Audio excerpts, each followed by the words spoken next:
Friends नमस्कार जय जगन्नाथ। आशा करुच्ची आपण मैंने बहुत भलरे थे खुशी थे। मुझे बहुत भलरे अच्छी खुशी अच्छी मोर न्यू ब्लॉग को आ न्यू वीडियो को बहुत सारा सपोर्ट करवा भल पाइबा देवे।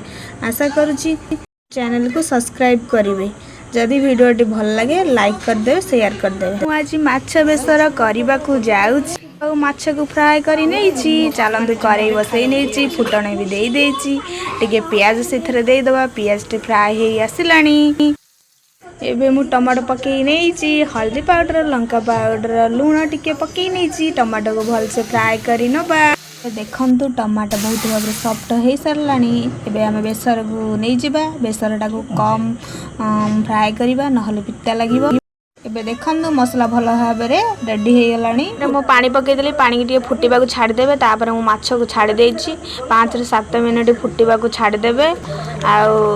आज माछ बेसरटी केमिति आपण मानकु लागिला कमेंट बॉक्स रे निश्चिंत जनइबे। जदि भल लगी थाए लाइक शेयर सब्सक्राइब करिया को जमा भी भूलिए। आज वीडियो टी एठी रखुची देखा हबो नेक्स्ट वीडियो रे रखुची। बाय बाय जय जगन्नाथ।